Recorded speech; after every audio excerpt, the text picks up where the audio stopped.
Монголын их талд за тариа тарихгүй, пив хийж мэдэхгүй те. Ус үзэн мурахгүй, дарс мэдэхгүй. Спирт бид нэр гаргаж мэдэхгүй. Тэгэхээр зэрэг одоо энэ юу малынхаа сүг нэрэл тэгээд одоо шимээ арих гаргаж авдаг л ийм юутай байсан байгаа юм л да. Тэгээд тэрийг ерөнхийдөө ер нь эзэнт гүрэн байгуулагдтал нэг тийм дүр зураг байсан юм уу гэж бодохоор байна. Одоо яг хамгийн анхны байлдан дагуулын үеэр жишээл Армени түүхч Ганзакеци Чормогон жанжинтай Армени ханху хаваг билүү тэр ханху Чормогон жанжинг дагаар орё гэдээ очиод тэгээд тэнд найр хийсэн тухай бичгтээ яг айргны тухай бичдэг. Айрг уухаа гэсэн нөгөөх нь би одоо юм муудгүй гэсэн чинь тийм үгүй тэгээд тэд нар өөрснөөс амар уух юм билээ дэрэг энэ гэдэг. Тэгэхээр нэг тийм хатуу арх марх мэдхгүй Хабул хааныг одоо бүр өндөр үгийн ярьж штэ хоёлаа. Хабул хааны чинь зөрчдийн хаан манайхан үжимэ гэж бичих юм бэ нэлээ. Укимал да. Өөрийнхөө ордонд ураад тэгээд арх дарсаар ихтэй айлсан. Тэгсэн чинь Хабул хаан ерөөсөө зөндөө хүн госохдохгүй байсан. Тэгээд зөрчдүүд гайхаж энэ ёстой баатар ирвэ мэтэр гэж ярьж исэн. Үнэн хэрэг дээр бол Хабул хаан уучаад гараад усанд орж ингэнгүүтээ тэндээ бөөлжөд хортой өгчиж магадгүйгээд бөөлжөд гаргаж ирсэн гэсэн тийм юм тэмдэглэгдээд үлдсэн байдаг. Тэгэхээр бол архийг бол одоо монголчууд талын монголчууд бол хэрэгжилж ирсэн байна. Тэгэхдээ ягаад архичин болж ийн гэдэг асуудал гарна тийм үү? Жишээл Чингис хаан бол нэг тэгж архи уухгүй байгаа шүү дээ. Мэдээж уудгал байсан баг л да. Хайртлын нүүдэлчд архи уухгүй ингэж байхгүй. Тэгтээ Чингис хаан бол одоо юу гэх зохистой хэрэглээтэй хүн байсан юм байна гэж одоо үзэхээр байгаа. Ягаад гэвэл маань үний одоо бэлэг сургаал гэдэг дотор сард 3-аас дээшээ битүү 2 удаа хүн байвал их сайн өнгөд тооцно. 1 удаа хүн байвал бүр онц гэж үзсэн ч гэдэг юм уу. Ийм сургаалууд байгаад байгаа. Тэгээд тэр Чингис хаан өнчин үдээ цэцэлсэн шаштар гэдээ бүр зохиол байгаа шүү дээ. Энд дэр чинь нөгөө өрөлгүүд нь хоорондоо маргалтаад арих бол өстой сайхан штэ гээл нэг хэсэг нь нөгөөдөл нь биш штэ гэд тэгсэн чинь үнжигөө босч ирээд балаа ихүү бол юу вэ? Тэр чинь балаа ихүү бол өвчин биш үү? Баг зэрэг уу бол жаргал биш үү? Бахархаж шунгаж уу бол эргүү биш үү? Балмут их сувтгал галзуу биш үү? Энтэр гэд тэр чинь тэгээд нөгөө одоо тэр үеийн бидэндээ таарсан пиар яваад штэ.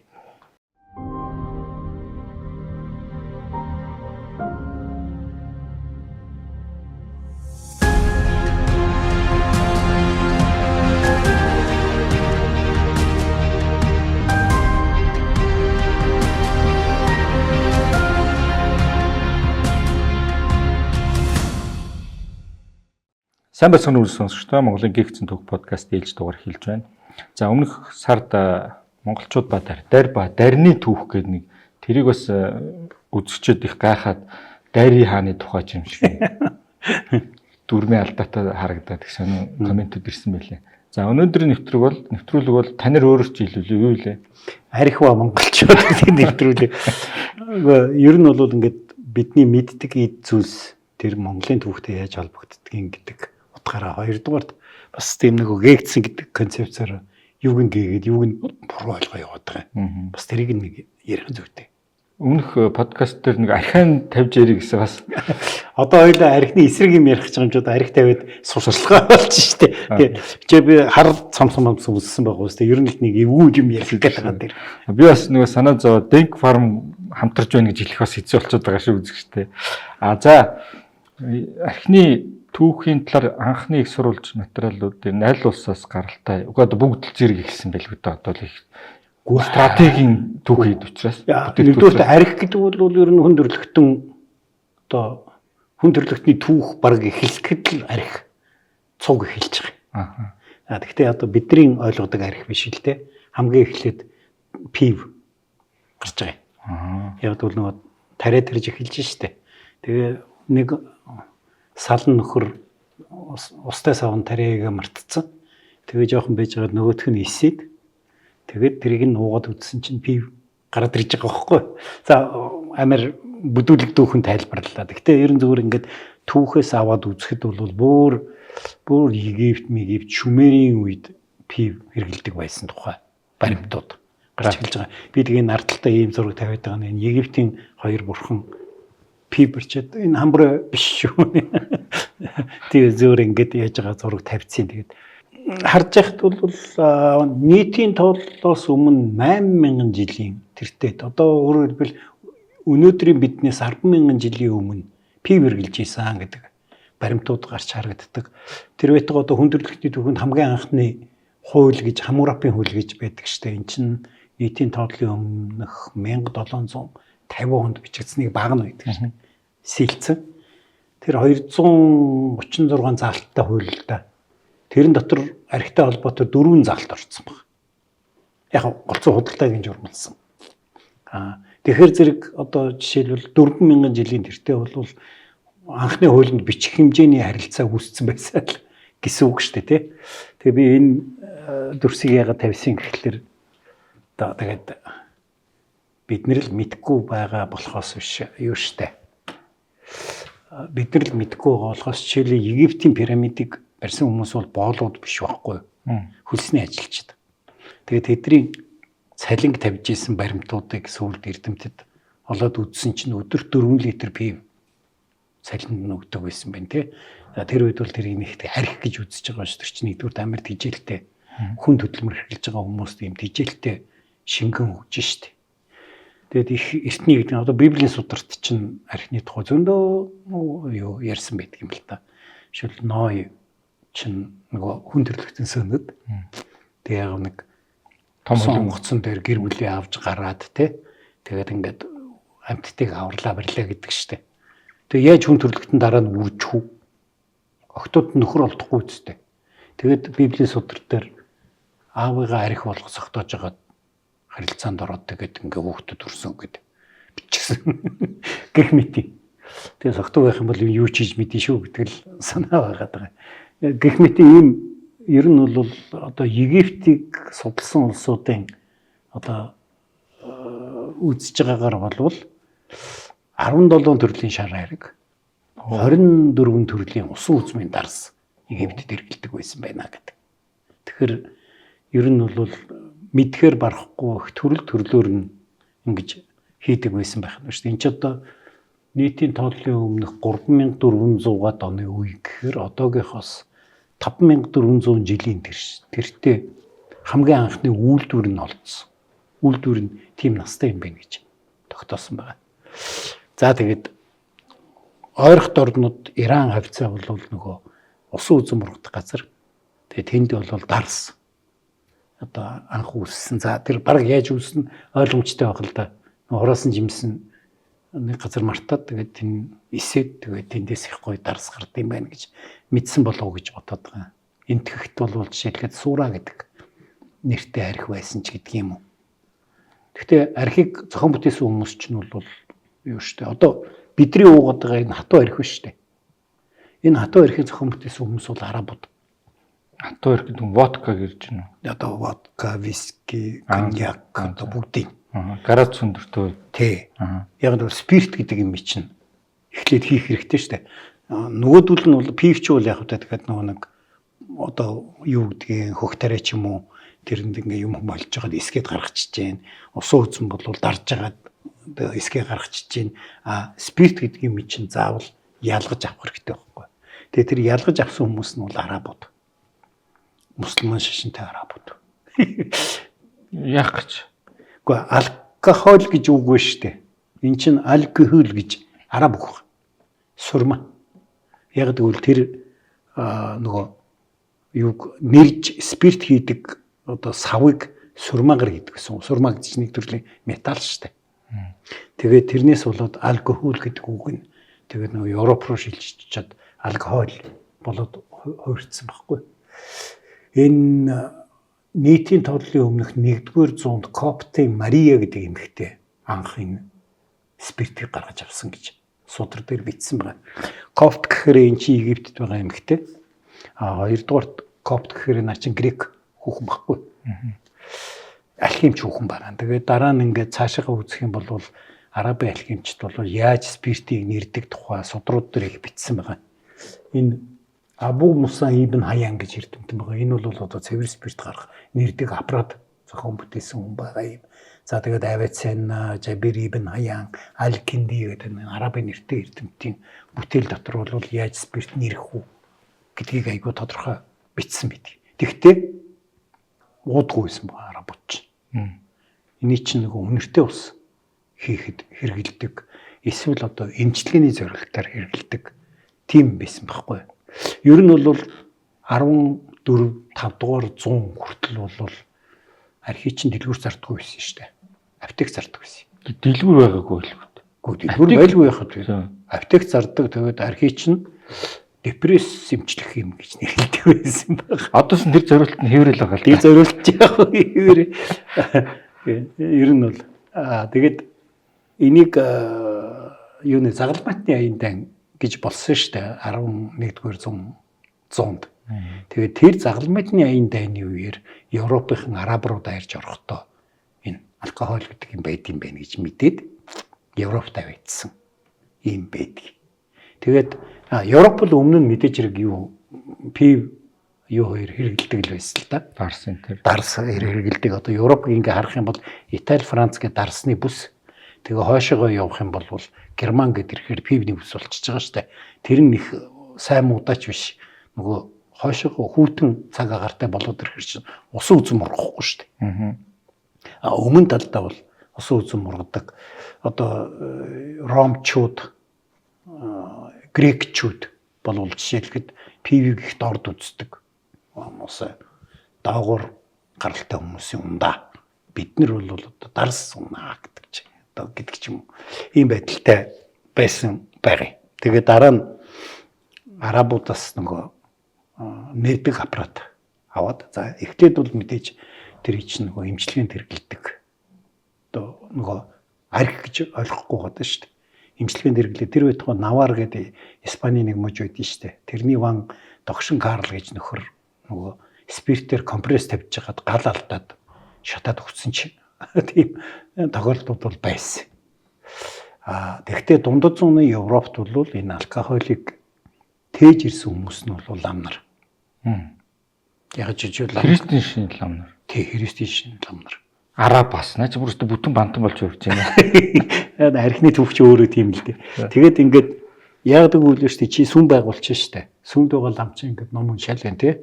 За яг тэгээд нэг хүмүүс ирээд ном уншуулад мөнгө төгрөгөө өгдөг юм байж тэрүүгээр амьдарч хүрэхгүй штэ. Тийм учраас дундад зуунаас эхлээд сүмүүд бол пив хийдэг, дарс хийдэг байсан баг. Тэгээд дараа нь сүм арх хийдэг болсон баг. Тэрийг зарж нөгөө сүмээ санхүүжүүлдэг. Ийм тийм сонин юм болж байгаа юм л да.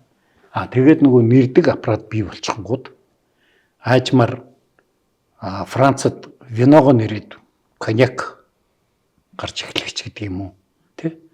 Германд шнапс гэдэг хатуу арх гарч эхэлж. Водка гэдэг одоо бидний хэрэглээс орцсон арх бол Польшуу зохион бүтээсэн үү, Оросууд зохион бүтээсэн үү гэдэг асуудал нэг хэсэг их маргаан дагуулсан. Одоо бол Польшууд гэдэг хөлөмшөрч байгаа. Эн чин Горжалка гэдэг нэртэй. Эн чин 1400 оны ихэр үлүүдээ Сандомирд хамгийн анх юм Горжалка үйлдвэрлэсэн гэдэг ийм юу түүх байт юм л да. Тэгээд энэ шин одоо 1800-аад оны үед бол Европт бүр тийм хиллэг байсан шүү дээ. Польш шиг согтуу гэж.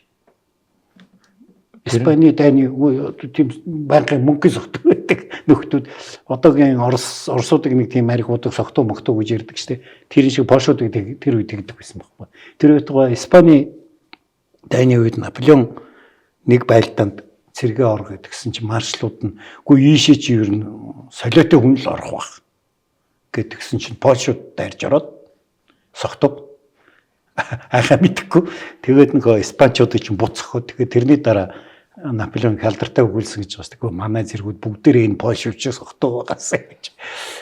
Ер нь бол 19-р зуун хүртэл Польшд энэ арх айгу дэлгэрсэн. Тэгээ нөгөө бие биенээ шахдаг. Заавал айлд орж ирэхээр 3 хундаг гуун явахын өмнө хундаг өгн мөгн тэр бүх уламжлал чинь бүгд Польшоос гаралтай байхгүй. Манайд хүртэл уламжилж байна. Тэр чинь яг бид нар нөгөө орсуудаар дамжиж авсан л да. Тэгэхдээ ер нь уламжлал нь тэнд. Оросд бол үгүй арих удахгүй шуулгүй яах вэ? Тэгэхдээ Орос бол пив тэгээд зүгийн балны арих дарс гэж уудаг. Тэр нь ч одоо тийм юу биш. Хатуу биш штэ. Тэгэхдээ согттлоо ууж болно. 1378 онд пиано голын тулалдаан гэж согтуу голын тулалдаан гэж болсон юм. Тэн дээр очисон Оросын цэргүүд нөгөө Монгол цэрэг ирээгүй харна арх угаад тасарч унаад тэгээд Монгол цэрэг орж ирээд согтуу гол бүгдийг хятад явчихсан. Тэгээ бүр Оросын судар дээр согтуу голын ирэг дээр согтуу байж байгааг ялгадаг гэж бичсэн байдаг. Тэгэхээр тэр уух уламжлал нь бол байсан зүгээр ганцхан тийм хатуу арх уудаггүй байсан. Имэл түүхтэй. Оросд бол хатуу архийг оруулж ирсэн хүн чинь их Петр хаан. Манай хүн чинь нэг залуу байхдаа Европоор аялсан штэ. Тэгээ тэр үед Польшийн Гданьск хот одоо архины нийслэл байсан юм билээ. Тэгээд манай хүн чинь Гданьскийн цагаан архинд амар дуртай. Тэгээд өөрөө тэр авчирдаг. Тэгээ одоо ингээд тэр үед ч Оросууд мундаг юм бүрдгдэг болсон байсан. Хааны одоо өдөрт хэрэглэх зүйлсгээ бүрдгсэн юм дотор бол өдөрт нэг шил Гданьскийн цагаан архи заавал байсан баг.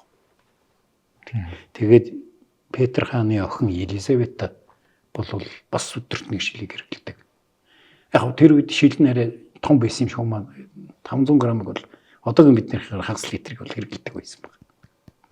Тэгээд Елизавета ч арх нэрх эрхийг одоо ингээд нөгөө таалагдсан ноёдуудаа өгч эхэлсэн. Тэгээд Оросд арх дэлгэрсэн байхгүй. Хоёрдугаар Елизавета ч пив зөгийн балны дарс хоёрын татварыг нэмээд хийсэн байхгүй. Тэгэнгүүт нөгөө хүмүүс чинь арх руу шилж шít нөгөөд нарийн хамд. Тэгээд амархан согтож болно гэх юм уу да. Ийм байдалтай ноёдууд бол амар баяжж байгаа байхгүй. Яг тэгвэл чи тариачнда өдлөмөр өдрийн хөлс өглөө штэ. Тэгэнгүүт чи арх буцааж нөгөөдөгтөө зараад мөнгө буцаагаад авчих штэ. Тэгээ чи нөгөө өөрөө арх нэрж байгаа юм чинь амар баяжаад Оросын одоо соёлын тесрэлт 19-р 18-9-р зуунд болдог чинь нэг шалтгаан нь арх юм байна штэ. Нөгөө баян болцсон феодалчуудаа тэгээд уран зураг гэвэн тэтгэн зохиолч ивэн тэтгэн гэдэг ч юм уу ингээд тэр үеийн тэр том хөрөнгө оруулалтын суурь нь одоо арх байсан юм дээ. Тий одоо хөрөнгө оруулалт гэх юм уу тэр чи одоо юу гэх юм те одоо буйны үйлс гэх юм уу тим юм хийгээд яасан тэгээд энэ чинь нөгөө ер нь бол Оросын тариачдыг хамжлагт ёсноос чөлөөлөх Оросын ноёдоос арх нэрх эрхийг салгаж авах хоёрын түүхийг харьцуулах юм бол арх нэрх эрхийг салгаж авах ч гэсэн тэрнээсээ мундартай юм болсон байна. Энд чинь хинээс эхэлсэн баха. Екатерина хааны үеэс эхлээд үгүй энийг ер нь төрийн монопол болгоё гэд. Тэгээд монопол болгоно гэнгүүт нь нөгөөдөл нь эсрэг арга хэмжээнүүд авч эхэлж байгаа байхгүй чи амар их мөнгө хийж ах чинь тий тэрийг одоо засаг амд гэхээр. Тэгэд удахгүй төрийн монопол болохын гинэ архины үн нэмэгдэхийн гинэ гэдэг цуу дараасан байна. Тэгээд хүмүүс чинь нэмэгдэх юм байна гэд нөөцлөө штэ арх чинь муудахгүй штэ тий. Ингээд нөөцлөд эхлэнгүүт нь засгийн газраас плакат хийсэн байна. Архины үн нэмэгдэхгүй гэд. Тэгсэн плакатын нэг шөнийн дотор нөгөө арх үйлдвэрлэдэг улсууд худалдаж яваа штатсан. Тэгээд тэрнийг Екатерина хаан мэдээд бүр худалдаж авахд утгагүй болох хэмжээний олныг үйлдвэрлэгээд. Худалдаж авахд утгагүй болох хэмжээний олон гэдэг нь ерөөс замраг олныг үйлдвэрлэсэн гэдэг ч юм уу. Ингээд энэ их юм болсон. Тэгээд энэ чинь Александр хааны үед төрийн монопол тогтоосон баг. Павел хааныг алдгийн нэг шалтгаан бол энэ архины монополын асуудал байсан гэж үздэг. Нөгөө феодалууд ноёдууд мань хүнд их дургу болсон шалтгаан энэ гэдэг ч юм уу. Тэгээ бүр тэр байтугай эн чинь 18 9-р зуун хүрээд Оросын төсвийн орлогыг дийлэнхсгийг бүрдүүлдэг. Одоо бараа болоод хувирчиж байгаа юм. Тэгээд бүр эн чинь айл хаанд нь Александр хоёрт билүү юу сангийн сайдынх нь өргөсөн албан бичиг тэр байдэн шүү дээ. Мань нөхөр жоохон бас тийм архин дургу хорих гэж үзэхгүй. Тэгээ орих гэж үзэхээр зэрэг болохгүй. Тэ? Ингээд ирэхээр зэрэг манай санхүү ингэж унахаар байна гэж. Одоо өргөсөн бичиг байдгийг. Тэгэхээр зэрэг сангийн орлого тасарчих гээд байна шүү дээ. За нөгөө талаас яг одоо би одоо архийг сурталчилж байгаа юм биш. Тэгвэл бас нэг сонин үзэгдэл байдсан шүү дээ. 1914 онд дэлхийн 1-р дай эхэлсэн. Тэгэнгүүт одоо Оростой ярих том хөдөлгөөн гараад хураа хөл оруулсан. Тэгээд дараа нь яалаа активээр өсгөл болсон. Ер нь бол. Америкт бас 20-д онд хураа хөл хийгээд бүх юмыг хаагаад эхэлсэн чинь дараа нь яалаа маф. Америкийн маф гэдэг алдартай маф үүсч бий болсон гэдэг ч юм уу. За тэгээ ойлаа цаашаа ярил Горбачев архины эсрэг тэмцэл хийсэн. Тэгээд одоо зөвлөлбөт улс задарсан биз дээ. Одоо шууд холбохгүй ч гэсэн бас нэг тийм сонин үзэгдлүүд байдаг. Тийм учраас архитай тэмцэнэ гэдэг бол өөрөө их тийм төвөгтэй сэдв байсан л та. Германд үйлдвэрлэв. Эрүүл мэндэд чанарыг Denk Farm. Түүхч Мэргэн сайд Агдам буугийн амар сангийн тэргүүн түүхийн ухааны доктор Отгон баярын Монголын гээгцэн түүх цовруулын шин дэвтэр болох Монголын гээгцэн түүх 3 ном хэвлэгдэн гарч уншигч таны гар дээр хүрч байна. Их түүхээ судалж эрдэм мэдлэгээ зузаалцгаая. Юуны арабуудаас архи авсан гэдгснэ. За яг исламын шинд бол мэдээж архийг хориглож байгаа. Христийн буюу загалбаатны шинд эн чинь баг угаасаа Христ өөрөө юу яадаг, Есүс өөрөө талах дарс гэвхэр чинь угаасаа хэрэглээнийхэн суурь юм шүү.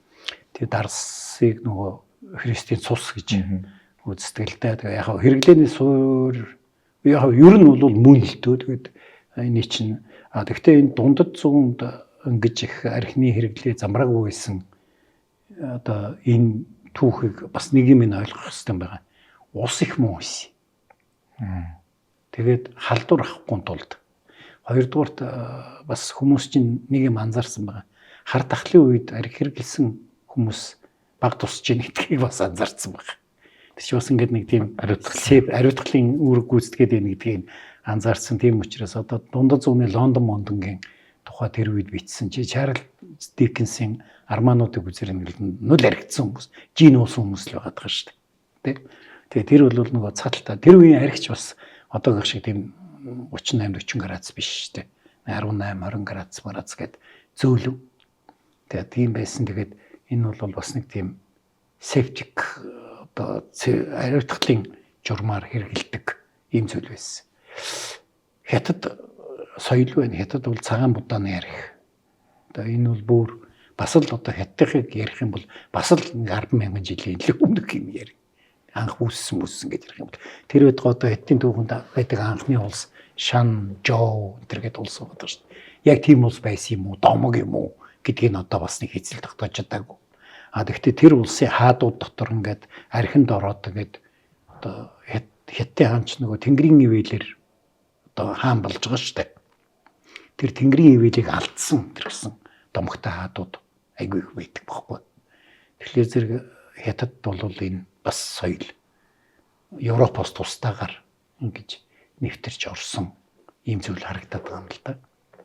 Дорн дахны нөгөө түүхий эдэн өөр тэг хэрэглээ нь бас өөр. Яг анхнаас бас түрний хэлсэн автик шиг ч юм уу эсвэл өөр зорилттоор хэрэглэдэг биш. Өнөртөө усны биш. Яг шууд ууж эхэлдэг байсан гэсэн үг. Хэрэглээний төрөлжилтүүд ялгаанд байгаа юм. Дорн дахны. Гэхдээ одоо яг жишээлбэл одоо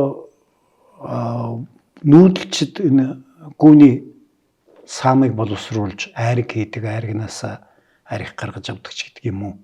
Одоо энэ соёл бол их дээр үед байсан байх гэж үзэж байгаа. Ер нь бол нэг энэ Казахстаны Ботай гэдэг газараас билүүдээ хийсэн малталгаар хамгийн анх гүүний саамны үлдэгдэл олсон. Тэгвэр одоохондоо тэрийг одоо ферментац хийгээд айраг болгож чадчихсан үгүй юу гэдгийг бол нэг тийм тогтоож чадаагүй л дээ. Тэр чинь гатцсан үлдэгдэл гарч байгаа юм чинь. Тэгэхдээ ер нь бол энэ үеэс эхлээд одоогоос одоо нэг 5,000 гаруй жилийн өмнөөс эхлээд ямар ч байсан гэсэн нүүдэлчд ийм мэддэг байсан юм байна гэдэг юм ярьж байгаа. Энэ эртний грекийн түүхч Геродот скифчүүдийн тухай бичгтээ эднэр гүүний сүх модон савнд бүлж ингэж хийдэг ундаатай. Тэгээд тэрийнхээ нууцыг амар хадгалдаг, тэр бүлдэг боолыг сохолдог байсан энэ гэдэг бичсэн байгаа. Тэгэхээр одоо ерөнхийдөө бол зөөлөн чанарын одоо айраг маягийн ундаа бол их талд их дээр үесээ хэрглэж ирсэн ийм уламжлалтай.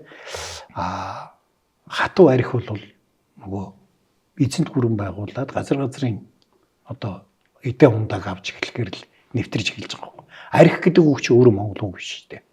Араки гэж араб үг. Хөлрөх гэсэн. Тэр чинь нөгөө нэрхээр нөгөө юу гэж байгаа сав нь хөлрөх нөгөө явж байгаа шүү дээ. Тэгээд тэр үгнээс болж араки гэдэг үг нь монгол хэлэнд арх болж нэвтэрсэн болтой баг. Таны тэр түрүүний хэлсэн шиг нэг залхуу хүмүүс л нэг юм алкогол бүтээгээд байсан юм. Айргийг бас тэгсэн юм шиг ингээ саамыг ууж исэн нэг нөхөр мартаад гэсэн чи өөрөө хэлсэн юм шиг. Залхуу биш мартамхаа хүмүүс үү? Айргийг яг яаж хийсэн анх одоо тэгж юу яасан гэдгийг нь бол мэдэхгүй. Гэхдээ ферментацлах процесс гэдэг чинь ерөнхийдөө бас нэг тиймэрхүү гаралтай байж магадгүй л тийм удаан байлгаад тэгээд ингээд нэг тийм гашуур тарамттай болж тэрийг уухаар бас жоохон тэгээ согтох процесс явдсан байна гэдгийг тэгж анзаарсан байж магадгүй. Тэгээд дараа нь бүлдэг болоо тий. Гэхдээ эзэнт гүрэн байгуулалт бол монголчууд ерөөдөө айраг тэгээд нэг хар айраг гэж бичээд байгаа юм. Хар айргийг хүмүүс хоёрын зэр бичиж байгаа. Рубрук бол нэрээд гаргаж ийн гэж бичээд байгаа. Тэгэхээр тэр шимээ арх гэсэн үг шүү дээ тий. Зарим юун дээр бол үгүй тэр чи ингээд айргийг ингээд одоо юу гэх юм те хадгалаад тэгээд нөгөө цагаан доошоо унаад тэгээд дээдлийн ингээд тунгалаг хэсгийг шүүж аваад тэрийг хар айраг гэдэг юм а гэд бичсэн юм харагдаж байгаа. Гэхдээ би одоо мэдгүй айраг тэгсэн байхыг бид нар тэрийг уухгүй шүү дээ тий. Тэр чи айраг биш юм чи. Тэгэхээр би бол тэр хар айраг гэдэг нь шимээ архины тухай ярьж гинэ үү гэж бодоод байгаа. Тэгээд Монголын их талд за тариа тарихгүй, пивж мэдэхгүй те. Ус үзэн мурахгүй, дарс мэдэхгүй. Спирт бид нэр гаргаж мэдэхгүй. Тэгэхээр зэрэг одоо энэ юу малынхаа сүг нэрэл тэгээд одоо шимээ арх гаргаж авдаг л ийм юутай байсан байгаа юм л да. Тэгээд тэрийг ерөнхийдөө ер нь эзэнт гүрэн байгуулагдтал нэг тийм дүр зураг байсан юм уу гэж бодохоор байна. Одоо яг хамгийн анхны байлдан дагуулын үеэр жишээл Армени түүхч Ганзакеци чормогон жанжинтай Армени ханху хаваг гэлөө тэр ханху чормогон жанжинг дагаар орё гэд очиод тэгээд тэнд найр хийсэн тухай бичгтээ яг айргны тухай бичээд байгаа. Айрг уухуу гэсэн нөгөөх нь би одоо юм уудгүй гэсэн чинь тийм үгүй тэгээд тэд нар өөрснөөс амар уух юм билээ дэрэг энэ гэдэг. Тэгэхээр нэг тийм хатуу арх марх мэдхгүй эсвэл одоо дарс марс мэдхгүй байгаа үе харагдаад байгаа тэр үед. Гэтэл тэрний дараагийн үед бол одоо өстой нөгөөх янз янзын газраас янз янзын арх дарс авчирсаар байгаа. Тэгээд сүүлдээ тийм гинти хатуу архинд орсон суучихсан архичин болоод хувирсан юм зөндөө бий л дээ. Тэгээ хөгөөдөө хаан өөрийнхөө дөрвөн нүглийг хэлэхдээ нэг нь бор дарсан шунсан гэж бичээд байгаа шүү дээ. Чи шимээ архин шунсан бол бор дарс гэж бичихгүй байх л та. Тэр бор дарс гэсэн байхыг бодоход одоо вино буюу улаан дарс орсон хүн болж л таарад байгаа. Тэр хинтийн нэг алдартай хүн байдаг штэ. Е Тэмүүжний аав чинь Исүхээ. Тий. Ер нь бас зарим хүмүүсийн таамаглалаар архины хордлогонд орсон юм шүү.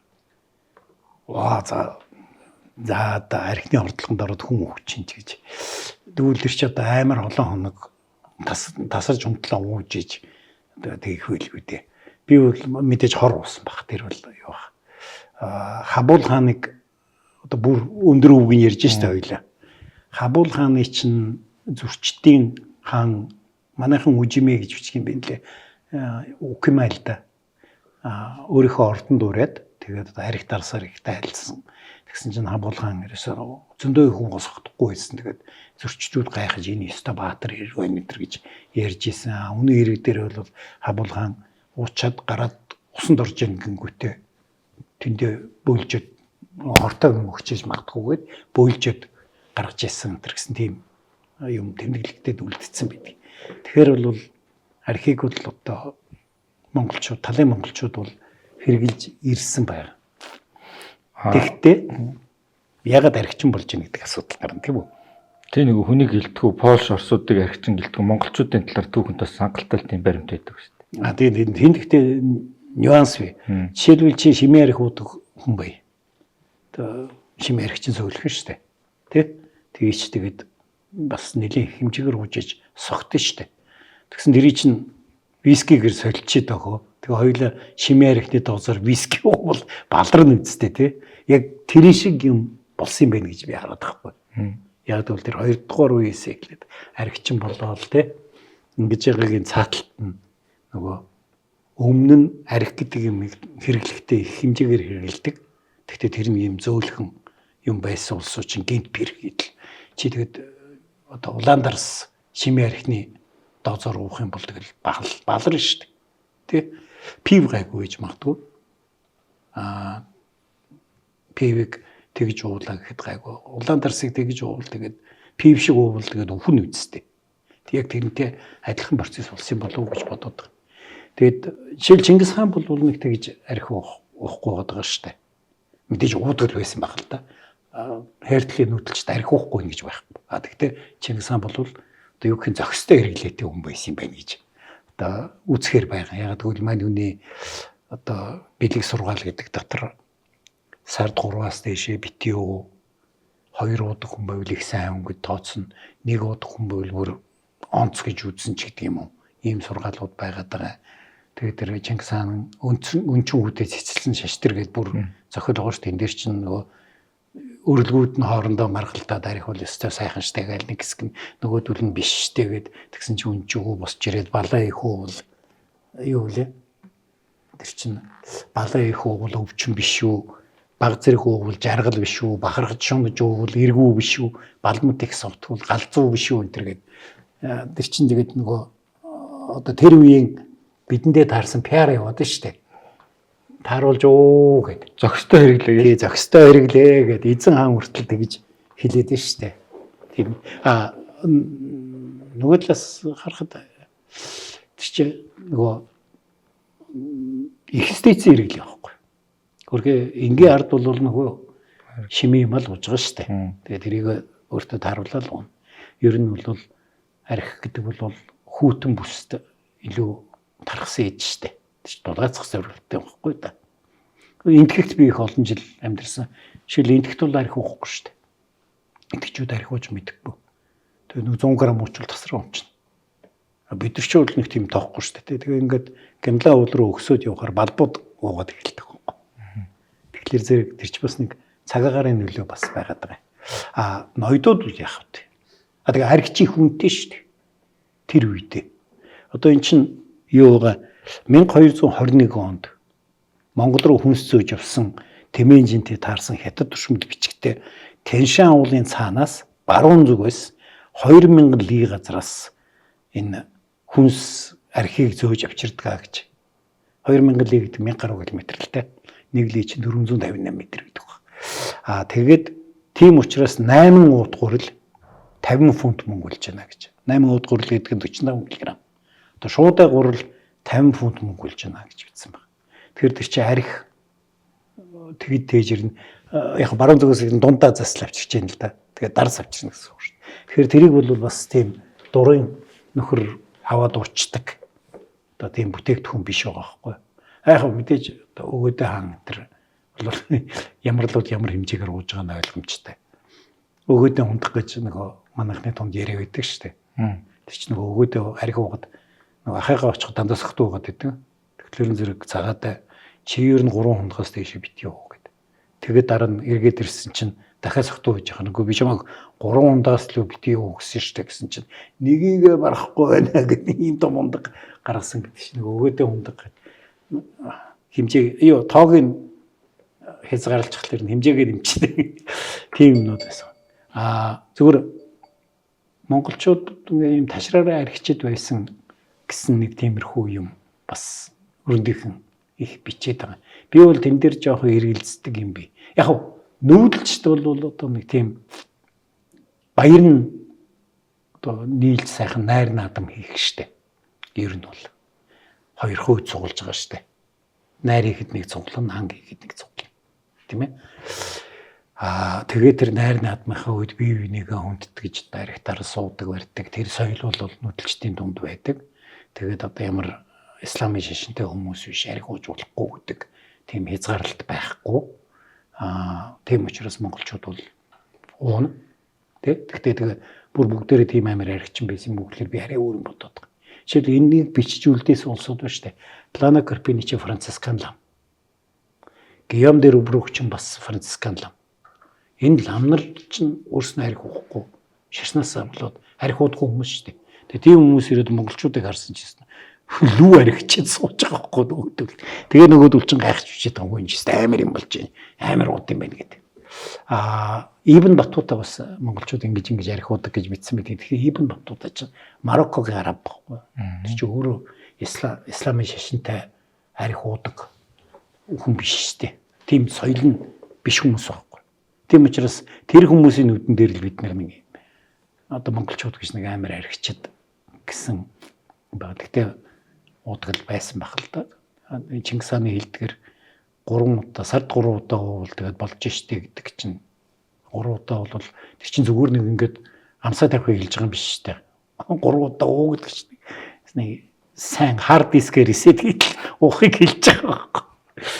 Тэгж уудагч байсан юм шиг байгаа. Юанши сударт илүүч цагийн намтрыг бичиж байхдаа ноёдын хайранд ороод согтоод гэрийн гадаа тэрэгэн дээр унтцсан гэж тэр тасарсан байдаа харах гэдэг. Тэгээ өглөө Чингис хаан хараад айрг өгөх тушаасан гэж. Тэгэхээр шаардсан байж таарах гэдэг. Тэгэхээр тэр тасраад шаардтлаа уусгаад гэл байсныг л харуулж байгаа юм л та. Нөгөө одоо би энэ хилцийг монголчуудын хөлөө орсууд руу ялах байж хондог тавилгүй ууж гэдэг. Тэр чи одоо монголчуудын орсуудын монголчуудын бах хондог тавилгүй ууж худга тавилгүй мах идэж гэдэг. Тэр мах худга тавихгүй мах идэх байхыг бодоход монголчуудын бах л да. Гэхдээ тэр чинь их жаргалыг хэлж штэ. Ямар нэгэн тийм зовлон байхгүй хөдөлмөр хийхгүйгээр ингэж яаж байгаа. Тэгэхээр нөгөө нүүдэлчдийн тэр найр наадмын соёл байхгүй. Гэхдээ би миний хэлэх гээд байгаа юм нь одоо юу гэдэг онцгой аригчид байгаагүй маа л гэж хэлэх гээд байхгүй. Европч тэр үед тасартлаа ууцгааж исэн бид нар ч одоо тасартлаа ууцгааж исэн тэр байтугай хэнийг Сүвэдэ Баатар Цэвжанжин хоёр ч нөгөө баруун зүгийн дайнд мордоо Тебризд ирэхэд Тебризийн захирагч Үзбек гэдэг мусульман шинтэй хүн шүү дээ. Тэгээ тэр нөхрийн тухай бичсэн байгаа. Энэ нөхөр ерөөсөө эрүүл ээж үзээгүй хөл. Тэгээ өглөө шартаж босч ирэл өргөжлүүлж угаал буцаж захтаж угаал.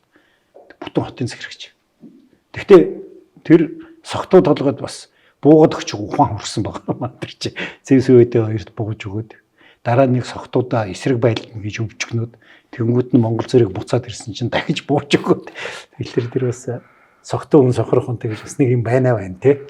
Монголчуудын уугуул хэрэглүүл айраг тэгээд арх гэ таны хэлж байгаа арабаас нэвтэрсэн хэрэг сүүл нэвтэрч дээ. Хатуу арх болдог нь шүү дээ. Одоо юу Рубрукийн бичиж үлдээсэн хар хорны мөнгөн модны тухай одоо дурсамж байгаа шүү дээ. Тэгээд 4 ийм цорготой одоо энэ Чингисийн музейд буцаагаад сэргээгээд хийгээд тавьдсан юм харагдаж байгаа шүү дээ. Тэр нэг цоргоор нь балны дарс. Тэ? Нэг цоргоор нь улаан дарс. Нэг цоргоор нь шимийн арх. Нэг цоргоор нь цагаан бутааны арх. Гожтгоо гэж. Тэгээ эн чинь Монголын эзэнт гүрний 4 бүрэлд хүнийг бэлэгдэж шүү дээ. Цагаан бутааны арх гэхээр хятадыг бэлэгдэж чинь тийм үү? Шимийн арх гэхээр талын Монголоо бэлэгдэж чинь. Зөгийн балны арх гэхээр чинь Алтан ордыг бэлэгдэж чинь. Улаан дарс гэхээр баруун зүг цагаатай улс Илхант улсыг бэлэгдэж байгаа байхгүй. Энд ч бас нэг тийм бэлэгдийн шин чанартай юмнууд бас хэрглэж хийсэн юм би. Зүгээр одоо яхавтай тэгээд одоо архинд орцсон улсууд байсан. Одоо өвгөдөө хан өөрөө одоо миний 4 нүглийн нэг гэж хэлээд нь шүү дээ. Бор дарсан шунсаан гэж. Мөнх хааны тухай Рубрукийн бичсэн тэмдэглэлээс үзэхэд найр хуримгүй үедээ юу яжсэн. Найр хуримгүй үедээ одоо арх уудаг. Надтай уулзж явахдаа 4 удаа уусан энэ төр гэж бичсэн. Тэ? Тэгэхээр зэрэг мөнх хаан ч гэсэн ер нь чамгаа хүртгэл нөхөр байсан болов уу да. Чи гадны хүнтэй уулзж явахдаа тэгээд угаасаагаад гэдэг чинь. Нөгөө тэр үеийн уламжлалаар бол найр хурим хийн гэдэг нь зах самбараг уухыг хэлж байгаа юм биш үү? Ер нь бол энэ Ибн Батута өөрийнхөө тэмдэглэл дээр Узбек хааны ордонд очсон юм л да, Алтай ордын. Тэгээ Узбек хааны ордонд очичоод мань хүн тэгж бичээд байгаа. Хаан арх уух болсон чинь охин нь босоод аягатай арх хаавда бариад. Дараа нь ээжтэй бариад. Тэгээ бусад хатнагууд нь бариад. За тэгээ тэр охин сунгууд нь хаан ширээ залхамжлах хүү босоод. Хаан эцэгтэй бариад, хаан ээжтэй бариад, бус татангуудад бариад, эгчтэй бариад. Тэгэнгүүт дараагийн хүн босоод ахтай бариад гэд ингээд. Тэгээ ингээ харахад амар олон ууж байгаа юм шиг боловч хаан бол нэг 2 юм уу 3 удаа л ууж байгаа юм.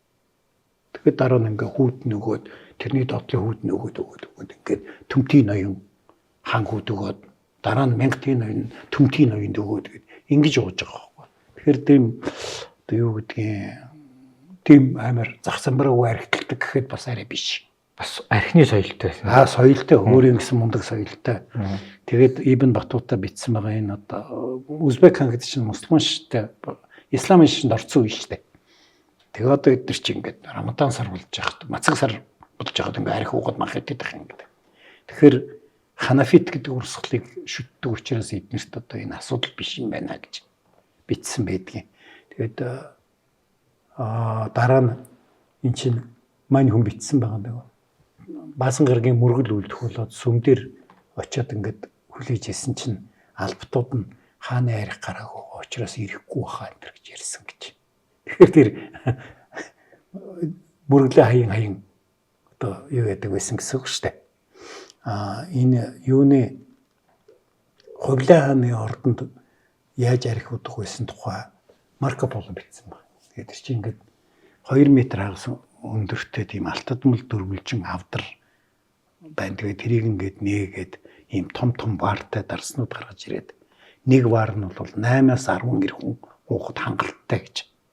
Тэгээд тэрийг 2 хүний гол тавиад 2 аяга тавьдаг. Тэгээд Марко Поло бүр гайхаж байгаа нь 2 хатны гол тавиад бас 2 аяга тавьчихад байдаг. Тэгэхээр нөгөө гадаадынханд бас эмгэгтэй хүн зугуугаад байгаа нэг гайхалтай байдаг хаа. Монголчуудад бол тэр эр хүн уу, эм хүн уу тийм их амар хязгаарлалт бол байхгүй шүү дээ, тий. Архины гендерийн асуудал ер нь их дажгүй байсан юм шүү. Бусад орнуудтай харьцуулахад. Ер нь манайх гендерийн асуудал бол тэр бусад орнуудтай харьцуулахад бол дээрээс ундаг шүү дээ. Тэгээ ийм найр Хувлаа хааны ордонд шинэ жилээр хийдэг. Одоо цагаан сараар л байх л та, тий. Сар бүрийн эцэст хийдэг гэж байгаа. Тэгээд дараа нь дээрээс нь төрсөн өдөр гэж хийдэг гэдэг ингээд. Ер нь бол тэгэл нэг л гайхтар найрлал гэдэг юм болж хувирж байгаа юм да.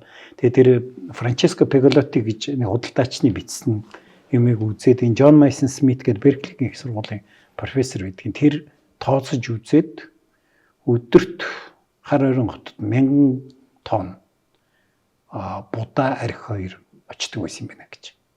Тэгэхээр өдөрт 1000 тонн. Тэгээ чи нөгөө хоёулаа түрүү зөөж аваачхад ямар үнэтэй байсан гэж ярьж ирсэн шүү дээ. Тэгэхээр зэрэг тэр бол бас л амар ууж иддэг байсан л харагдаад байгаа юм л да. Энэ 1254 оны 6 дугаар сарын 24-нд Мөнханы хийсэн найранд хэрэгэлсэн зүйлийг бичсэн юу тэр Джон Майсон Смит тооцож үзээд 105 тэрэг хайрыг 90 адуу орсон гэж. Нэг өдрийн хайр шүү.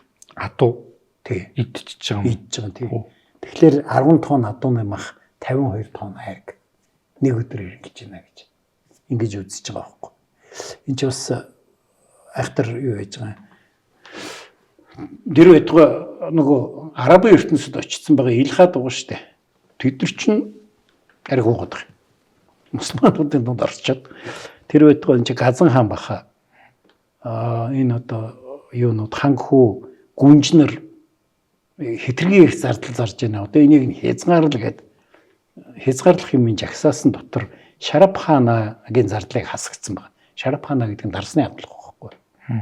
Тэгэхээр гүнжнэр бас чамгүй дарс хэрэглээд тэгээд одоо болио та нар зардлыг хаслаа гэдэг хэмжээнд дэр ирж байна гэдэг чинь бас нэг тийм чамгүй хэрэгэлдэг байсан юмнууд харагдаад байгаа юм л да.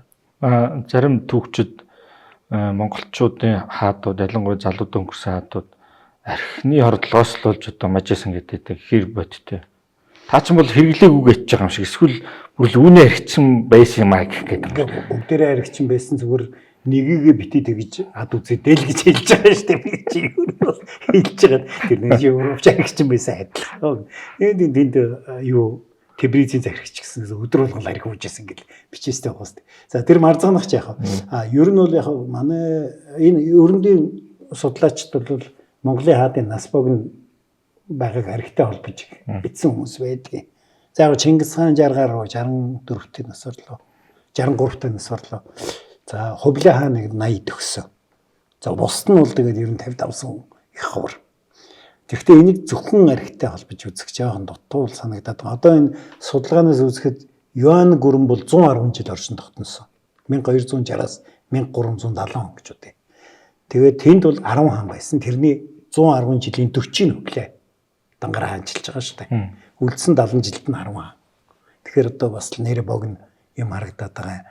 Алтай орд бол 132 жил оршин тогтносон гэж үздэг. 1227-оос 1359 хүртэл 12 хаан. 132 жилд 12 хаан. Илхант улс бол 80 жил оршин тогтносон гэж үздэг. 1255-аас 1335 гэдэг. Тэгэхэд 9 хаан. За тэгэхэд одоо жишээлбэл манжуудыг аваад үзье л да тийм. Манжууд чинь нэг 257 жил одоо эзэнт хөрн ноёрхсон шүү дээ 1644-өөс 1911 он хүртэл гээд. Тэгэхэд 257 жилд 9 хаан байсан гэж. Тэгэхээр дундаж хаанчилсан хугацааны 30 жилдээ байгаад байгаа үз. За нэг ийм одоо сайн үзэгдэл байгаа. Гэхдээ яг нь энэ дотор архинд орж өгсөн гээд баримтуудтай улсууд байна л да. Одоо хинийхүү нөгөө Хайду хааны эцэг хашин гэдэг чинь архинд ороод архинаас болж өгсөн ч гэдэг юм уу. За тулуг архитай холбоотой нас урсан байж магадгүй гэдэг юм би тэ гэдэг ч юм уу тийм зүйл бол байна. Одоо энэ Илхатын дундаас бүр архины цагаан солиод тусч өгсөн хаанч би тэ. Энд би энэ торгоны замыг яагаад гаргаж байгаа гэхээр бас энэ торгоны замар чинь бараа таваар торгоос гадна эн чинь арх бас зөөгдөд байгаа шүү дээ. Энд ч бас их чухал юу болж байгаа. Тэгээд би бол юу гэж хардیں۔ Гэхлээр ер нь нэгдүгээрт хоол ундны хэв маяг махыг хийдэг. Тэгээд арх удаг тий. Энэ хоёр чинь нийлээд одоо энэ тэр үеийн их сурвалжуудыг үзэхэд тулаа өвчин их тусж байгаа бичигдэж тэмдэглэгдээд байгаа. Батхан тулаа өвчтэй байсан, Хувлын хаан тулаа өвчтэй байсан. Тэгээд тулаа өвчтэй байна гэдэг чинь нөгөө шээсний өвчл их ялгараад тэгээд тэр чинь махан хоол ихтэй тэгээд арх удаг байсантай холбоотой. Тэгэхээр зэрэг 3 дахь нэг том шалтгаан би манай одоо Монголын хаадууд бол их дээр их залуу бусаа бэлгийн харьцаанд ордог. Олон их нэртэй, олон гатантай. Энэ төргээ тий. Тэгээд чи одоо хүний биеийн одоо нөгөө юу гэх хэвийн нөхцөлийг алдагдуулах их олон юм зэрэг хэрэглээд байна шүү дээ. Тийм болохоор яг архинаас суулж өгсөн хүн би ер нь бол шалтгаан богино насалдаг байсан шалтгаан тэрнтэй холбоотой. Гэхдээ энэ эрдэмтэд энийг судалгаа хийсэн эрдэмтэд бас бодтой бус юмнууд аягүй их оруулсан байлий. Жишээл Эренчинбал хааныг хүртэл оруулсан тийм үү? 7 настай хүүхэд балуушаа уух үдээ. Тэр чинь нөгөө ордны эргэл дээр л алаа хийцэн болохоос биш. Тэгэхдээ одоо юу гэдгийг 32 настай хайсан хөлөг хаанаас орно гэдэг бол бас асуултын тэмдэг мөн л дээ. Тийм учраас яг энэ хаанчилсан жилүүдийг биш одоо яг энэ хүн архинаас болсон үгүй юу эрүүл мэндийн шалтгаанаар нас урсан уу гэдгээр ялгаж салгаж үзэх хэрэгтэй. Би бол тэгж одоо маргана. Гэтэ дахиад хэлье чи намайг бүрэг хэлсэн л гэх байх та. Арх уудгүй байсан гэж хэлж байгаа юм биш шүү. Удаг манай соёлд угаасаа тэр чинь нэг тийм буруу гэж үздэггүй байсан. Тэрэн тун жолоогоо алдаад явцсан хурд нөхдөөж байсан. Огт амсдаггүй хүн байсан шүү дээ. Хайду хаан ч бүр арх байтугай айраг амсдаггүй, давс иддэггүй хүн байсан гэдэг үгтэй билээ. Марко Поло бичиж үлдээсэн байгаа юм чи. Эрүүл хоолтой хүн байсан шүү дээ. Тэр би орчин үеийн нэг эрдэмтэн дээр өө чи давс итээ хийчихэ гэдэг. Хэлсэн сахар идэх гэхэлэр тэр нь байгаагүй юм баггүй. Чин сайн барьдаг их эрүүл. Энэ газрын зураг тухайлбал нөгөө мэдээж нэгээр зөвгөжсэн гэхээр манад эндээс баруун талаас бас арх нэвтэрсэн байна тийм. Тэгэлгүй одоо энэ хавч одоо ингээд нөгөө нэг дарсны бүс шүү дээ. Усан үзэм ургадаг. Тэгээд энэ хавьяас чинь хятад руу мусульман шинжнүүд нүүжж чад эн чинь Бээжингээс хойшоогоо ямар газар үлээ нэг газар Симали гэдэг газар гэж байгаа Бээжингийн хойдолд энд тусгайлан усан үзмний тариалан эрхэлдэг мусульман шинжнүүд. Тэгээд тэр нь усан үзмийнхэн дарсыг хийгээд тэгээд хааны хэрэгцээнд нийлүүлдэг гэдэг ч юм уу. Гэтэл энэгүүрээ эндээсээ нөгөө Хятадын цагаан будааны архи чинь монголчууд ойрох дотроо авчиж гэж байгаа байхгүй. Энэ бас архийг тойроод маш их тийм том одоо юу гэх юм мэдлэгийн солилцоо гэх юм уу, технологийн солилцоо гэх юм уу, тийм бас их явсан байгаа. Энэ Монголын эзэнт гүрэнд бараг 14-5 жил зорчсон Порденоны Одерик гэж лам байгаа. Тэр хүн бүр ханжаад усан үзмийн дарс маш ихээр үйлдвэрлэдэг гэж бичсэн байна. Рубрук бол эдний уудаг дарс нь манай Францын Ларошель хотын улаан дарстай адилхан байна энэ гэдэг. Тэгэхээр юу яадаг юмнууд байгаад байгаа юм л да. Тэгэд энэ хятадч нөгөө судрагч гэх дуртай шүү дээ. Тийм учраас хууши хуй гэж нэг уугар нөхөр байгаамаа. Хятадсан уугар юм шиг байна. Тэгээд тэр чинь хоолны жорын судар бичсэн. Тэгээд тэрэн дотор усан үзмнээс дарс ингэж хийдэг, цагаан будаанаас арх ингэж хийдэг, буудаанаас ингэж хийдэг энэ төр гэдэг. Тийм юу байж байгаа. Нөгөө Илхандас архины цагаан слогоор өгсөн байж магадгүй гэдэг нь Абгаан. Абгаан нэг тэгж яадаг.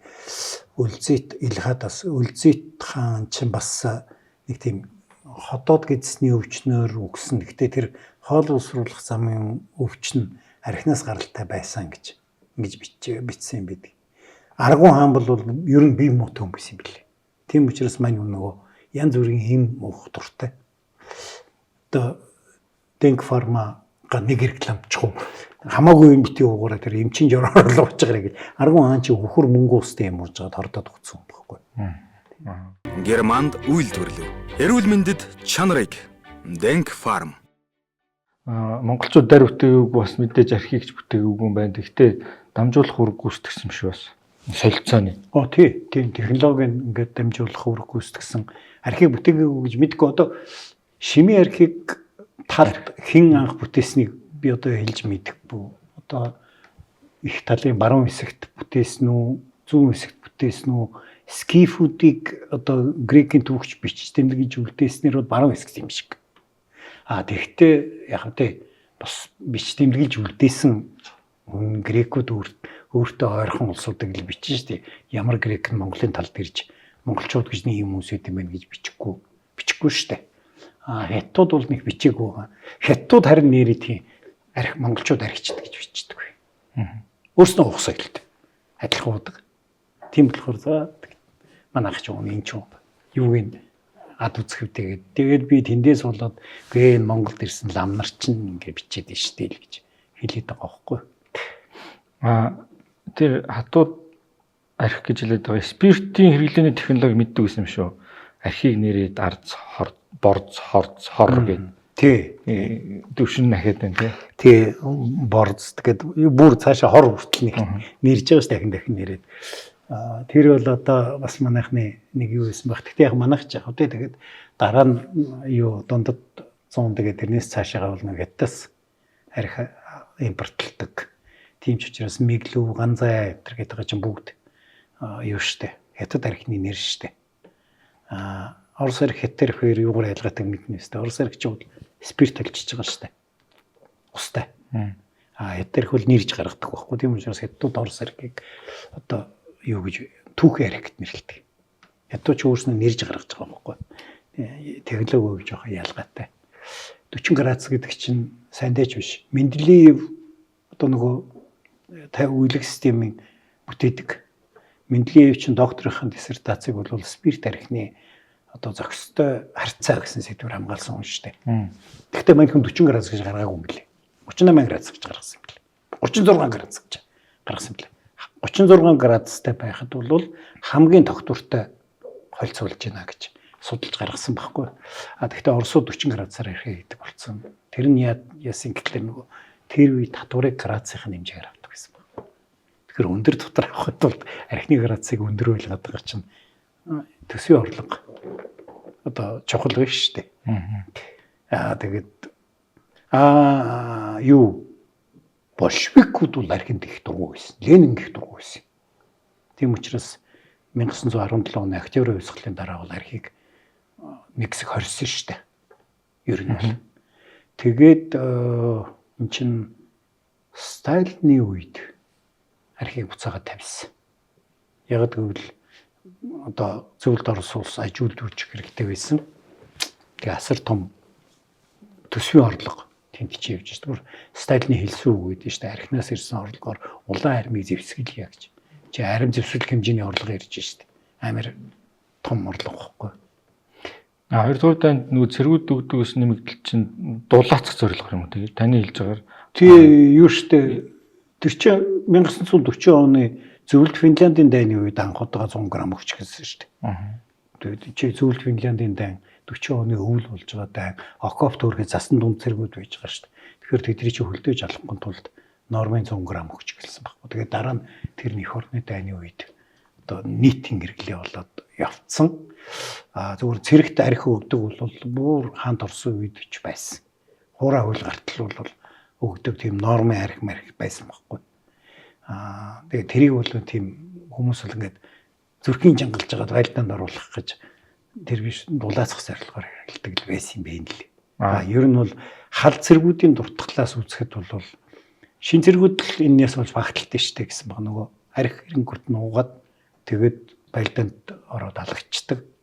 Хал цэрэг бол мэдэж штэ. Энийг ууж болохгүй, гэтрүүлж болохгүй. Тэгвэл ингэж явж байгаа сумд ногч шүү гэдэг. Ийм зүйл болж байгаа. Тэгээд энэ би тэрийг тайлбарлаж мэдэхгүй юм. Гэхдээ их сонио. Зөвлөлт холбоот улсад архи дандаа 3 туугадаг тоогоор хүнлэгддэг. Ийм харагдаад байгаа. Ер нь бол манайд юм байна. Манайх чинь 24 байж байгаа дараа нь үний нэмээд 27 болох л удаа. Тэгээ нөгөө гурвуулаа сэтгэе гэдэг үг чинь тэгэж гарсан баг. социализм үед юм уу? Социализм үед. Та тэгээд би мэдхгүй түүх байна л да. Тэгээд залуучуудад одоо ойлгомжтой байх үед бидний хүүхэд байх үед чинь гурвуулаа сэтгэе гэж ярьдаг байлаа шүү дээ. Тэгээд 8 төгрөг гаргахлаар ингээд 24 өрний шилээр их болдог. Тэгээд 500 г-ыг 3 тугаахаар чинь ерөнхийдөө нэг хүнд 180 г ногдох гэдэг уус тий. Хангалттай бас донхож яваад явдаг ч юм уу. Тэгээд дараа нь нэмэхлээр ягаад 27-ч болгосон. Тэр уламжлалыг хадгалсан юм уу? Орос ч гэсэн яг тийм байсан шүү дээ. Чивлээ 3 рубль 20 копек билүү 20 хэдэн копек байжгаад тэгээд дараа нь 6 рубльч боллоо. Тэгээд Андропов гарч ирээд нэг 4 рубль болгож буулгасан юм. Тэгээд бас нэг тийм сони юм байгаад. Тэгээд та бас энэ сэдвийг ерөөсөө их сурулж ашиглахгүй тэр тоо статистикийг бүр ингээд цээжнээсээ их урам зоригтой өнөөдрийн сэдвийг явуулж байна. Тэгээд бас нэг оюутан юу хүүхэд байхад чи архины үн хүмүүс ингээд яаж байгааг мэдж байгаа. Шилэн төгрөг 50 мөнгө. Тэгээ харигчтай усан шилэж хүүхд тогтоод цоглуулалт авчиж нэг тушаадаг. Чивлээ 4 шил өчгөлөөр 6 төгрөг болоод 3 лазмлах авдаг байлаа шүү дээ. Ингээд мэдээ бас тэр чинь их чухал сэдв байлаа. Тэр гурваараа гуйлах гэдэг нь ямар утгатай юм бол та мэдж байгаа юм байна уу? Гуйлах гэдэг нь яг үдэ махаа уугахтаа гуй ярина гэдэг байх л да.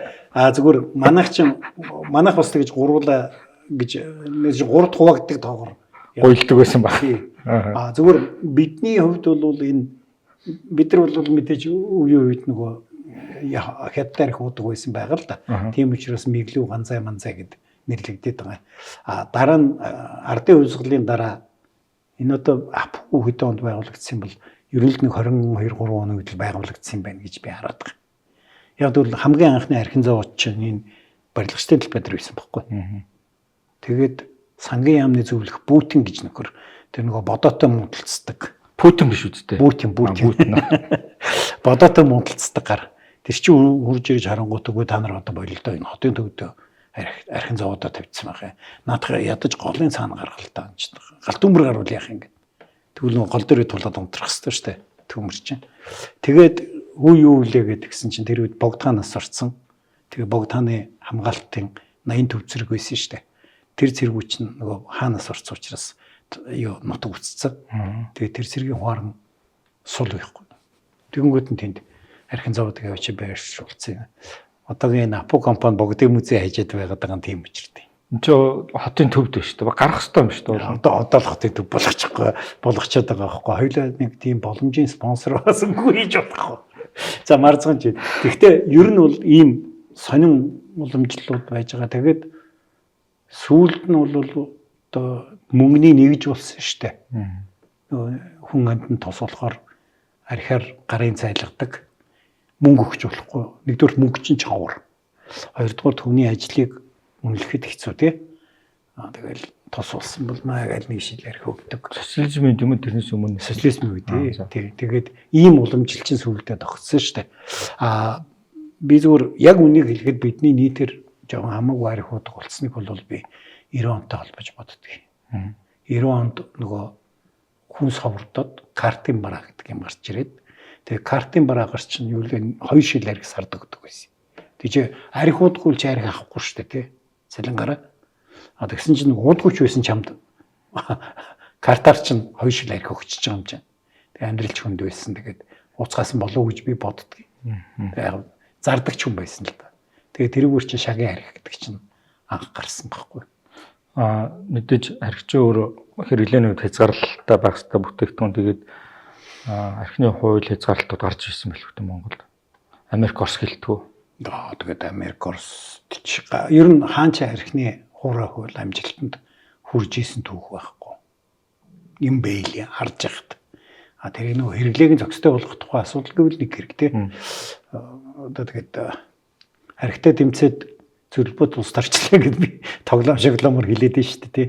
Ер нь архитай тэмцээд хуурай хууль гаргасны бас нэг үр дүн чинь хаант Орос байхгүй болж байгаа шүү дээ. Октябрь хувьсгал ялж байгаа шүү дээ. Ер нь бол октябрийн эргэлтий чинь нэг юу чинь юуны агуулах вүлээ. Нэг хүнсний агуулгыг бутнэр гэд бужигнж байгаа шүү дээ. Америк архи тэр агуулганд талхнаас гадна бас архи байсан байхгүй. Тэгээд гэх мэтэр би тийм болохоор зэрэг юу архитай бол тийм захиргааны аргаар тэмцээд бол явдгүй байна. Явахгүй байгааг хүндрэлтний бүх түүх харуулж байна. Зүгээр мэдээж хэрэг эдийн засгийн аргаар тэгээд соён гэрүүлэгч гэдэг юм уу. Одоо бол нэг тэгж амар 90 он шиг уух нь бол багасчлаа шүү дээ. Ер нь харж байхад. Тэр таны нөгөө ойр орчин ч юм уу таны өөрийн хэрэглэн дээрх тэрнээс өдөө ч юм уу эсвэл бас хэцүү болттой нөхцлөд байгальтай гэр оролж гэдэг юм. Тий. Тийм байгаа. Ер нь зүгээр өдөөч гэсэн гэхдээ мэдгүй миний анзаарж байгаагаар бол бүр тэгээд айхтар уугаад ах нь гайгүй болцсон юм шиг л харагдсан шүү дээ.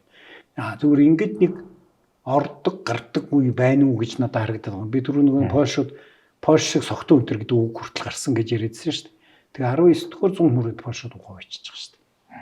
Ер нь бол. Үйлдвэрлэлээ зарахыгаа бол үйлдвэрлэл зараад байгаа. Уухаа бол байцсан байхгүй. Тэгээд тэр уудаг соёлч нь Орос руу шилжиж байгаа. Оросод яг манайх шиг юм болсон юм байна гэж би хардаг байхгүй. Би чамд хэлсэн шүү дээ. Архинаас өмнө зөгийн балны дарс P2 уудаг байсан юм а гэд. Тэгээ чи зөгийн балны дарс P2-ыг уудаг байсан хүн гинт хатуу хэрхэн шилжихээр амар архич юм болно шүү дээ тий. Нөгөө тэрнийхээ хэмжээгээр гонж байгаа юм чи. Тэгээд тийм юмнууд бол болсон юм байна л гэж би хардаг. Түүхч Мэргэн сайд Агдам буугийн амар сангийн тэр гүн түүхийн ухааны доктор Отгон Баярын Монголын гээгцэн түүх цовруулын шин дэвтэр болох Монголын гээгцэн түүх 3 ном хэвлэгдэн гарч уншигч таны гар дээр хүрч байна. Их түүхээ судалж эрдэм мэдлэгээ зузаалцгаая. Нэвтрүүлгийн үндсэн концепцээр ярихаар энэ ч одоо гээгц юмнууд юу байгаа та гээсэн гүш та бүх юмын угаасаа байдаг зүйл ярьсан юм шүү дээ. Гол хэлчихэж байгаа санаанд адилхан удаг үйсэн юм байж монголчуудыг архичин гэхээ болил доо гэсэн санаа байхгүй. Ер нь бол мэдээж юу монголчууд одоо нөгөө түрүү Оросууд ягаад ингэж архинд орсон тухай ярьсан шиг монголчууд бас ингэж шимээ архи удаа хийж аваад гинтгийн татуу архи уугаад орсон хүмүүс байна. Гэхдээ тэр чинь нэгдүгürt элит давхарганд л орж ирэх хүнтэй шүү дээ. Орсон байгаа юм. Хоёрдугаарт монголчуудын тухай бичсэн хүмүүс бол угаасаа шашин суртлаараа архиуж болохгүй хүмүүс. Тэр чинь бичээд байгаа шүү дээ. Марко Поло бол яг ингэж уудын байна гэж бичсэн болохоос энэ ямар заваа хүмүүс вэ? Амар архичд байна гэж ерөөсөө бичихгүй байгаа шүү дээ. Бичиж байгаа хүмүүс чинь Рубрук, Ибн Батута дандаа ийм шашны хязгаарлалтай хүмүүс бичиж байгаа. бид нар чинь бурхны шинтэн тэгэхээр бурхны шишин дээр буддизмд бас энэ архийг хязгаардаг ш. Тэгээд Далайлан бас монголчууд зориулаад архиам багууж арган тавараа гэдэг зөөлөн алкогол өгөх гэж хэлж штэ далай багш маань. Бити өгч хэлэхгүй штэ зөөлөн алкогол өгч. Өндөр хэрэглээ. Та одоо өөртөө тааруулж л одоо хүний тэгээд далай багш маань бол одоо бодит амьдралд реалистаар хандж байна л да. Эднэр уун л да. Тийм болохоор жоохон зөөлөн юм аа гэж. Уул нь бол шашныхаа номлол ёсоор бол ер нь уухгүй байх ёстой шүү гэж номлох ёстой штэ. Тэгээд мусульманууд тэгж байгаа. Арабын орнууд яваад үзээрэй тэгэл уучлаа штэ ганцхан зүгээр хүний нүдэн дээр биш далтал ууж байгаа болохоос биш. Уцхаачлаа л да. Тийм болохоор тэр хэрэглээ бол угаасаа байгаад байгаа. Тэрийг бүр мөс устгах гэсэн ойлголт бол байхгүй хаа зүгээр тэрийг зохистой болгох тухай ойлголт. Арих уучаад машин битээ яриач гэдэг юм уу. Альсгүй уусан ч гэсэн одоо нөгөө Чингис хаан шиг 3-аас дээшээ битээ өдр гэдэг те. Цагаад дэше 3 хундгаас дээш битгий өгч гэдэг юм уу. Ингэж л зохицуулах нь ёстой байх гэхдээ одоо хоёлаа нэг зүйлийг тодгож хэлгээд улсын хурлын гишүүд энийг хууль гаргаж байгаа гэдэг. Хуулиар сахиулдаг хэд биш шүү. Ёс суртахуун одоо юу гэдгийг ухуулга сурчлага ухааруулахаар сахиулдаг ичүү гэж хэлэх гээд байгаа. За өнөөдрийн нэвтрүүлэг бас сонирхолтой байсан байх гэж найдаж байна. Бас хугацаа дууслаа. Та тэгтээ бас яриад л ахаар юм байна. Яриулаад дэвлээ. Батаас одоо хийх гэж байна. Чи төгсгөл нэвтрүүлэг дуусахад хийдэг болчих гээд байгаа шүү. Харин тэгээд бай тээ. Архийг маш сайн судалсан Отгонбаяр доктортой баярлалаа. Баяртай үзэгчтэй. Германд үйлдвэрлэв. Эрүүл мэндэд чанарыг Denk Farm